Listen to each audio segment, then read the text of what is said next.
On Mother's Day, I received a card and my daughter made me read it out loud. Roses are red, violets are blue. You're a heavy burden, no one wants you here. Everyone laughed at me. My name is Grace.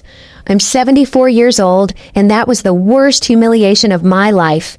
It was Sunday morning. The sun was streaming through the living room windows when I arrived at my daughter Danielle's house to celebrate my day. I was wearing my favorite green dress, the one that always made me feel elegant. I had brought fresh flowers and sweet treats for my grandkids. "Grandma Grace!" the little ones shouted, running toward me. Their hugs filled my heart with joy. For a moment, everything seemed perfect. Michael, my son-in-law, barely greeted me with a quick, dry nod. Danielle came out of the kitchen with a smile that didn't reach her eyes. "Mom, so glad you made it. We have a special surprise for you." I sat on the sofa surrounded by my family. The grandkids settled at my feet, full of anticipation. Danielle pulled a pink card from her purse and handed it to me. "It's from all of us, Mom. Read it out loud so everyone can hear." My hands trembled slightly as I opened the envelope. The card had little flower drawings the kids had made. How sweet, I thought. I started to read in a clear, excited voice. "Roses are red, violets are—" My voice cracked. The next words hit me like punches. "You're a heavy burden. No one wants you here. Your time has passed. It's time for you to go. Signed, your family who can't stand you anymore." The silence was deafening for 3 eternal seconds. Then Michael started to laugh, a cruel, mocking laugh. Danielle covered her mouth, but I could see she was laughing too. Even the kids, not fully understanding, started to giggle because the adults were. "Did you see your face, Mom?" Danielle said between laughs. "You should have seen yourself, Michael. Did you get a picture?" My heart shattered. Tears began to roll down my wrinkled cheeks. The card fell from my trembling hands to the floor. "It's just a joke, Mom," Danielle continued, but there wasn't an ounce of remorse in her voice. "Don't take it so seriously. You've always been so dramatic." Michael walked over and picked up the card from the floor. "Yeah, Grace, we were just playing around. But you know," he paused uncomfortably, "lately you've been a bit too present. Maybe you should consider other options." "Other options?" I asked, my voice breaking. "Well, you know," Danielle said, sitting in front of me, "there are some really good senior living communities for people your age. Places where you can be with people like you. You'd be more comfortable." The word senior living rang in my head like a death sentence. My own children wanted to get rid of me like I was old junk. But I thought, my voice was barely a whisper, I thought I was coming to celebrate Mother's Day with you. "And you are, Mom," Michael interjected in a condescending tone. "It's just time to be realistic. You're not young anymore. You need special care, and we have our own lives." The grandkids looked at me, confused. The oldest, barely 8 years old, came over and took my hand. "Grandma, why are you crying?" Before I could answer, Danielle pulled him away. "Come here, son. Grandma's fine. She's just being sentimental."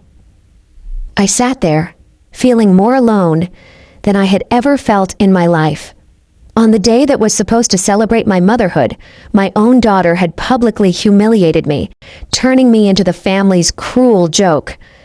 I slowly got up, my legs shaking. I should just go. "Okay, Mom."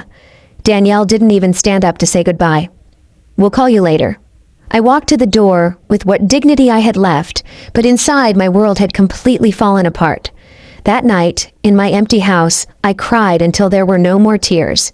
But something had changed in me. The humiliation had woken up something that had been dormant for years.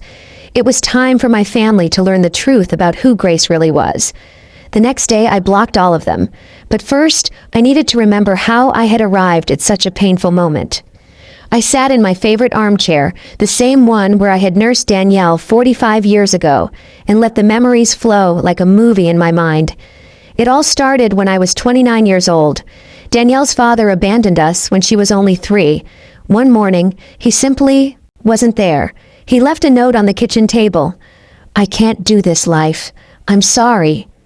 He didn't even say goodbye to his daughter. I remember that night holding Danielle as she cried, asking for her dad. "Daddy had to go far away, my love," I whispered, promising myself that she would never go without anything. And I kept that promise. I worked double shifts at the textile mill for 15 years.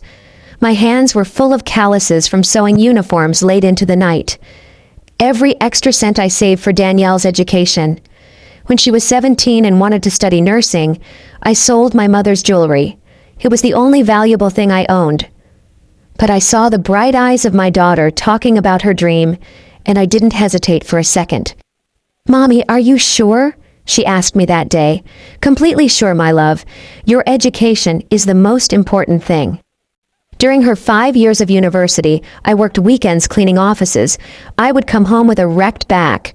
But when I saw Danielle studying at the dining room table, it was all worth it. The day of her graduation, I cried with pride.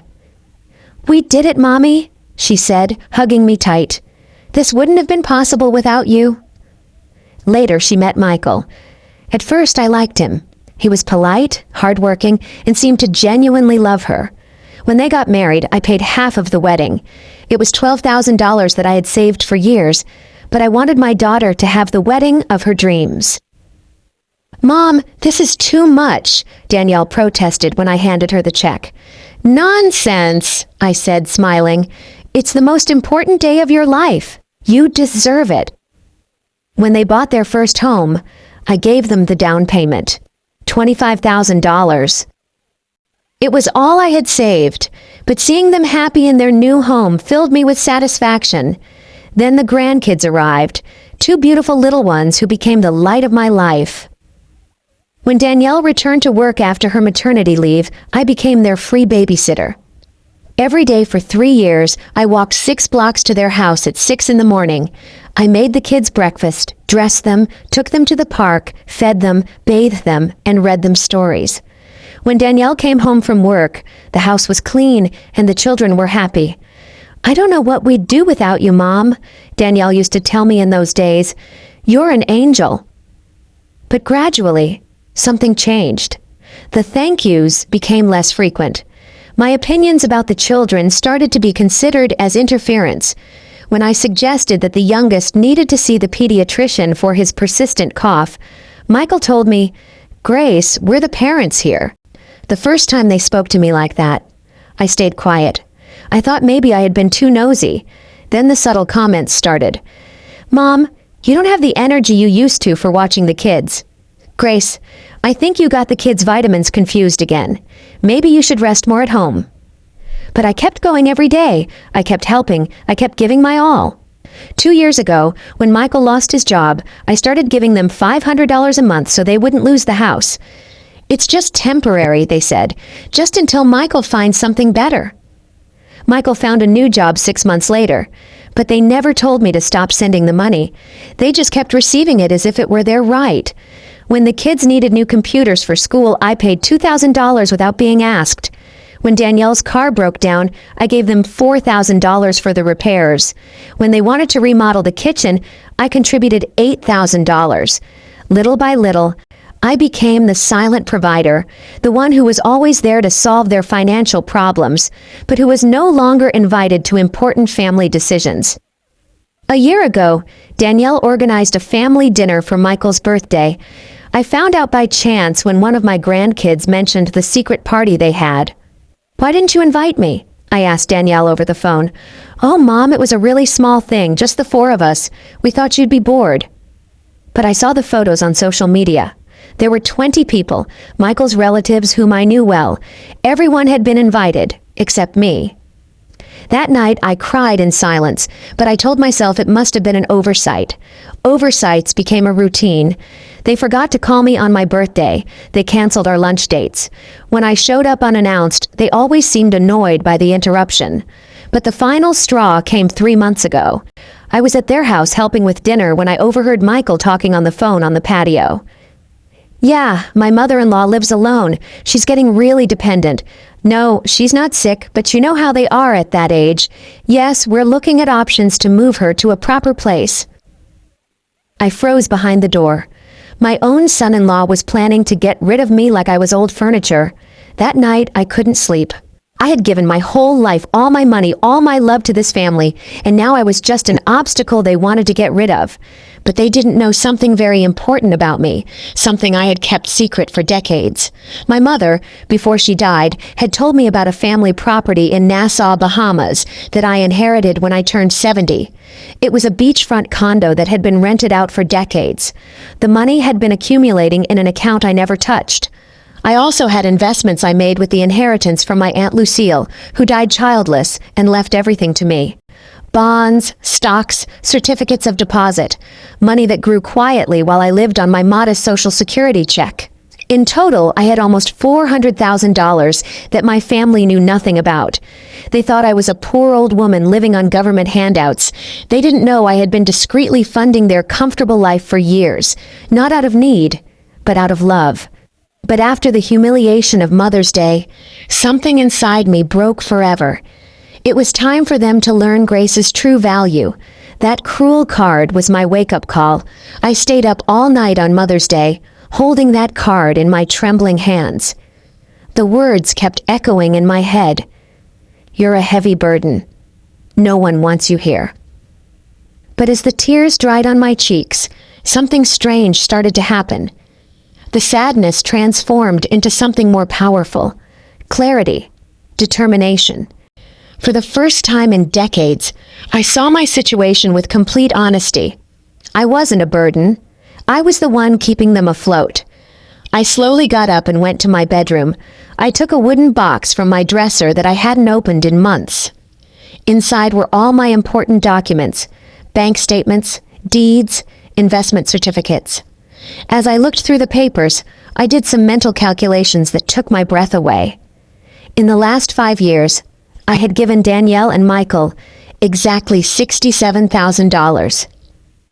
$67,000 that they received as if it were their natural right, while they treated me worse and worse. The down payment on their house, $25,000. The wedding, $12,000. Monthly help for 2 years, $12,000. The kids' computers, $2,000. The car repair, $4,000. The kitchen remodel, $8,000.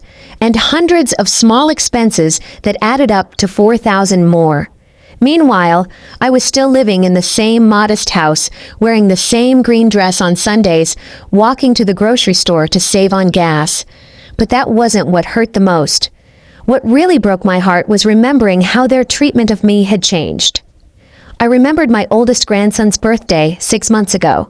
I had arrived early to help decorate, as I always did, but when I knocked on the door, Michael opened it with a look of annoyance. "Grace, the party doesn't start until 3. Why are you so early?" "I thought I could help with the preparations," I said with a smile. "We don't need any help. Danielle has everything under control." Behind him, I saw his mother, Brenda, hanging balloons in the living room. She had been invited to help. I was treated like an unwelcome guest. "I can wait outside until 3, I mumbled, feeling humiliated. "Don't be dramatic, Mom," Danielle said, appearing from the kitchen, wiping her hands on an apron.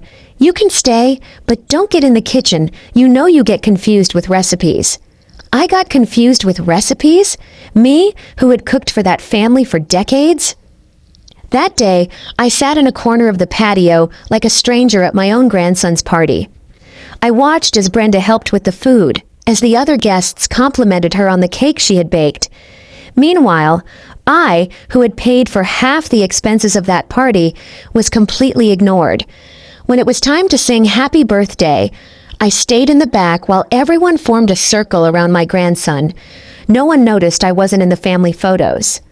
Later that night, my grandson came up to me as I was discreetly picking up some dirty plates. "Grandma, why were you so quiet today?"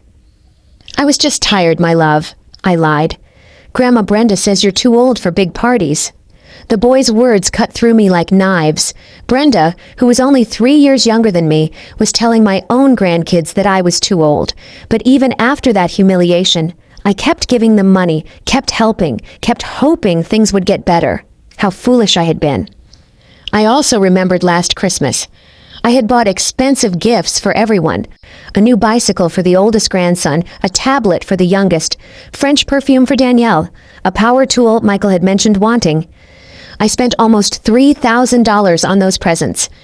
On Christmas Eve, I arrived with my hands full of beautifully wrapped packages. The kids ran to me, excited, but Danielle quickly called them over. "Kids, put Grandma's presents under the tree with the others. We'll open them all together tomorrow." My gifts got lost among the mountain of packages they had bought themselves. When it was time to open them, no one mentioned who had given what. The kids vaguely thanked everyone for their gifts, but the most painful part came afterward. I had also brought a special gift for Danielle, a pearl necklace that had belonged to my grandmother. It was an antique piece, valuable and full of family history. "Mom, it's really pretty," Danielle said without even trying it on. "But you know I don't wear a lot of jewelry. Maybe you should save it for when the grandkids are older." She handed the box back to me, without even opening the clasp to see the pearls up close. I had imagined that moment for months, thinking about how my daughter would look wearing the same pearls that had adorned 3 generations of women in our family. That night, in my empty house, I cried, hugging the little pearl box. It wasn't the monetary value that hurt. It was the total indifference to something that came from my heart. But the final straw came 2 months ago when I got the flu. I was in bed for a week with a fever of about 102 degrees. I couldn't cook, could barely get up to go to the bathroom. I called Danielle to ask if she could bring me something to eat, or at least ask how I was doing. "Oh, Mom, we're so busy right now. Michael has a big project at work, and I'm on a double shift at the hospital. Can't you ask a neighbor?" "But honey, I can barely walk." "Mom, you're not a little girl anymore. You have to learn to take care of yourself. We can't come running every time you get a cold." A cold. I had a high fever, and she called it a cold. She hung up and didn't call back all week. It was Mrs. Johnson, my 82-year-old neighbor, who brought me homemade soup and made sure I took my medication. A woman I barely knew showed more concern for me than my own daughter. When I finally recovered and returned to my routine of visiting my family, no one asked how I had been. It was as if that terrible week had never happened. And now, sitting with those bank documents in front of me, I understood with painful clarity what my real place was in my family's life. I wasn't the beloved grandmother. I was the emotional ATM. When they needed money, there was Grace. When they needed a free babysitter, there was Grace. When they needed a scapegoat for their frustrations, there was Grace. But when Grace needed love, care, respect, or simply a phone call during an illness, Grace didn't exist. That night, I made the hardest decision of my life. I took out my old laptop and logged into my online banking for the first time in months. I had to make some important changes. First, I canceled the automatic $500 monthly transfer to Danielle's account. Second, I closed the joint savings account we had opened for family emergencies, which only they used. Third, I changed my will. Everything I had designated for Danielle and Michael would now go to a foundation for abandoned seniors. And fourth, I did something I never thought I would do. I bought a plane ticket. It was time to see that property in Nassau I had inherited. It was time to start the life I deserved. But before I left, I was going to make sure my family understood exactly what they had lost. It was Tuesday morning when I executed my plan.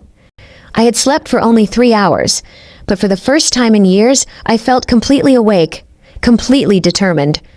I got dressed in my most elegant gray suit, the one I had bought for Danielle's university graduation, but had barely worn. I carefully applied my makeup and styled my hair into a sophisticated bun. I wanted to look like the powerful woman I really was, not the needy old lady they thought I was. First, I went to the bank. My financial advisor, Mr. Henderson, was surprised to see me so early. "Mrs. Grace, how can I help you today?"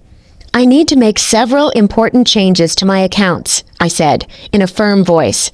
Over the next 2 hours, I completely reorganized my finances.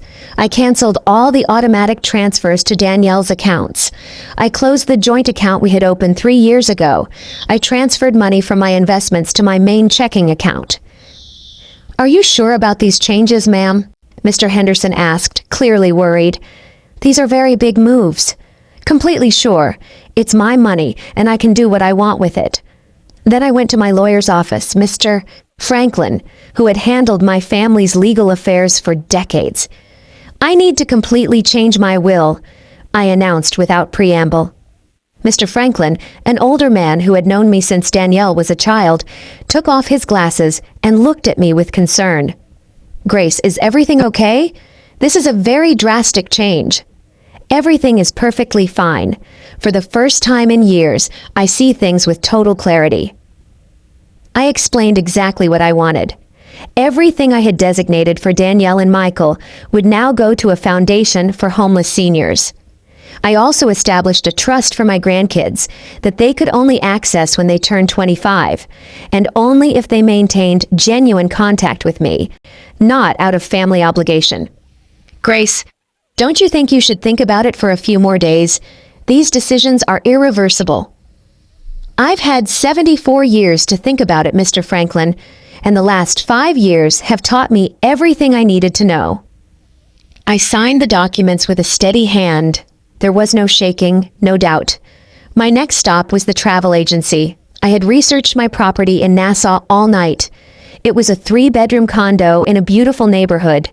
It had been rented for years by a property management company, generating income that was accumulating in a Bahamian account I had never touched. I want to fly to Nassau this Friday, I told the travel agent. Is it a tourist trip, ma'am? No, it's a liberation trip. I bought a first-class ticket. If I was going to start my new life, I would do it in style. But before I left, I had to do one more thing. I had to write the letters. I got home at noon and sat down at my desk. I took out elegant letterhead I had bought years ago but never used. It was time to explain to my family exactly what had happened. The first letter was for Danielle. My dearest daughter, by the time you read this letter, I will be on my way to Nassau, where I will live in the property I inherited from my family that you didn't know existed. I have made the decision to cut all financial support I have been giving you for the past few years. The $500 a month you received has been permanently canceled. The joint account you used for emergencies has been closed. Don't take this as a punishment, but as a lesson in independence that I should have taught you a long time ago. For decades, I gave you everything I had. My time, my money, my energy, my unconditional love. But at some point, you decided that I was a burden instead of a blessing. The Mother's Day card was simply the last straw. But the problem started much earlier, when you stopped seeing me as your mother and started seeing me as your personal maid and private bank. I have changed my will. My inheritance will now be given to people who truly value generosity and family love. Your children will have access to a trust when they turn 25, but only if they prove they can maintain a genuine relationship with me. Do not look for me for money. Do not call me to ask me to come back. Do not send the grandkids to emotionally manipulate me. If you really want to get your mother back, you're going to have to prove that you value me for who I am, not for what I can give you. Your mother, who has finally learned to value herself, Grace. The second letter was for Michael. Michael, I never saw you as just my son-in-law. I accepted you as the son I never had, but you turned me into the awkward mother-in-law you wanted to get rid of. I heard your phone conversation 3 months ago when you were talking about finding a proper place to move me, as if I were old furniture getting in the way. What you didn't know is that a proper place was always in my hands. I have a property in Nassau, investments that generate more money than you make in a year, and the financial freedom to live wherever and however I choose. For years, I quietly funded your comfortable lifestyle. I paid for repairs, helped with expenses, covered emergencies. I did it out of love, not obligation. But you interpreted my generosity as weakness, my availability as dependency, my love as an annoyance. Now, you will have to stand on your own 2 feet. After I finished the letters, I put them in an envelope and left them on my coffee table, ready to be discovered. Then I sat in my living room, smiling. It had taken me 74 years, but I had finally learned the most important lesson of my life. You teach people how to treat you by what you are willing to accept. For decades, I accepted crumbs of love because I was afraid of being alone. But it turns out that being alone was infinitely better than being with people who didn't respect me. And now that I had learned that, I wasn't really alone at all. I was free. I was going to Nassau. And for the first time in a long, long time, I was excited about my life.